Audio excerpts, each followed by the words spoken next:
بسم اللہ الرحمن الرحیم۔ بڑی مشکل سے ہوتا ہے چمن میں دیدہ پیدا۔ شیخ المشائخ غوث الزمان حضرت پیر رحمت کریم صاحب مبارک رحمت اللہ تعالی علیہ اپنی تعریف آپ تھے۔ آپ کی ولادت بسعادت 1944 عیسوی 1363 ہجری میں حضرت عبد الرحیم بابا جی صاحب رحمت اللہ تعالی علیہ کے گھر ڈاگ اسماعیل خیل نوشہرہ میں ہوئی۔ آپ ان اولیاء کرام میں سے تھے جنہیں مادر ذات ولی کہا جاتا ہے۔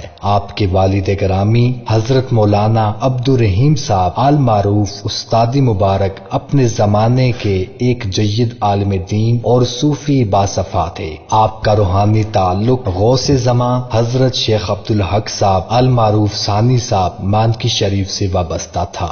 ایک دن ثانی صاحب رحمت اللہ تعالی علیہ نے اپنے سچے و مخلص مرید استاد جی مبارک سے فرمایا، اے عبد الرحیم، اللہ تعالیٰ تجھے 3 بیٹے عطا فرمائے گا، ایک محمد کریم، دوسرا عبد الکریم اور تیسرا رحمت کریم ہوگا۔ پھر انہوں نے رحمت کریم پہ دائرہ لگایا اور فرمایا یہ ہمارا ہوگا۔ یہی وجہ ہے کہ آپ شروع دن سے ہی تقوی و پرہیزگاری کا عملی نمونہ تھے۔ آپ کے ہم عصر ساتھی کہا کرتے ہیں کہ ہم نے پیر صاحب کو لڑکپن و جوانی میں بھی کسی فضول کام یا کھیل کود میں مشغول نہیں پایا۔ ہوش سنبھالتے ہی آپ کو اللہ کی یاد میں مستغرق پایا۔ یہی وجہ ہے کہ آپ نے اللہ والوں کی تلاش اور ملاقات کے لیے دور دراز کے سفر بھی کیے، جن میں پاکستان سے باہر ممالک بھی شامل ہیں، اور اکثر سفر آپ نے پیدل طے فرمائے۔ آپ کے اخلاص اور محبت کو دیکھ کر اکثر اولیاء کرام نے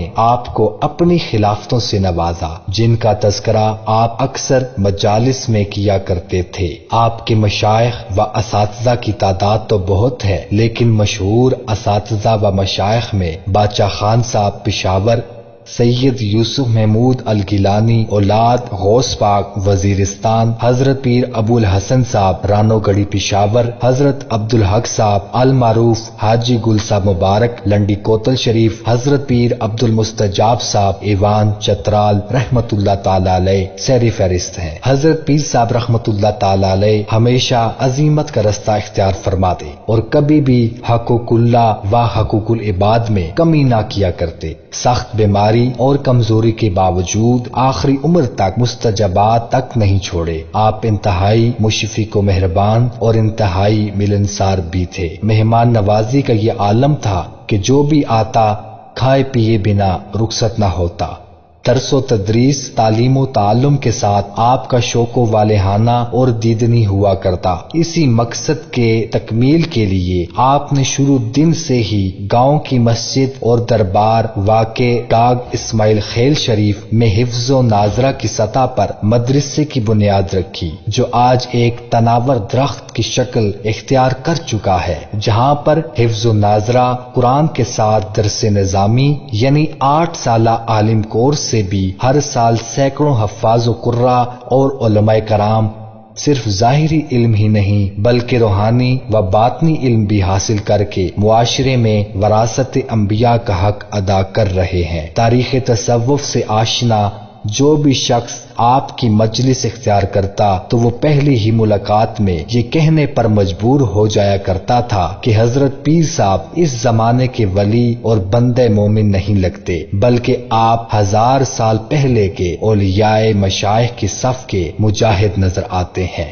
حضرت پیر صاحب مبارک کے حلقہ ارادت کا دائرہ صرف پاکستان میں نہیں بلکہ بیرون ممالک میں بھی الحمدللہ سینکڑوں مریدین اور مقلدین موجود ہیں، جو دین اسلام اور روحانی اقتدار کے فروغ کے لیے سرگرم عمل ہیں۔ حضرت پیر صاحب رحمت اللہ تعالی علیہ نے اپنی زندگی میں ممتاز عالم حافظ پیر سعید حسین قادری صاحب کو نہ صرف خلافت سے نوازا بلکہ اپنا جانشین نامزد کیا۔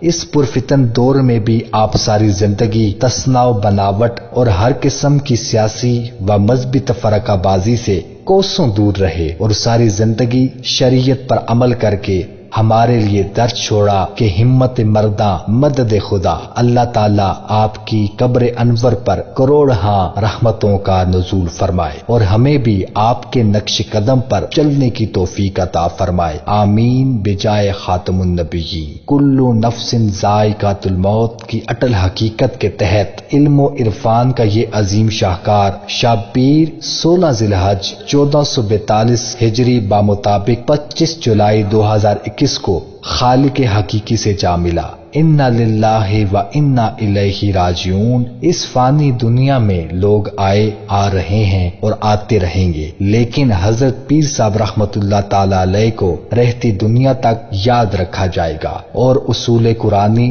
سیجعل لہم الرحمن ودا کی روشنی میں آپ نے دلوں پر حکومت کی اور کرتے رہیں گے۔ 16 ذی الحج آپ کے وصال با کمال کی مناسبت سے ہر سال اس مبارک کی تقریبات کا انعقاد کیا جائے گا، جس کا مقصد عوام الناس کو حقیقی تصوف سے روشناس کرانا اور زمانے کے چیلنجوں کا مقابلہ کرنا ہے۔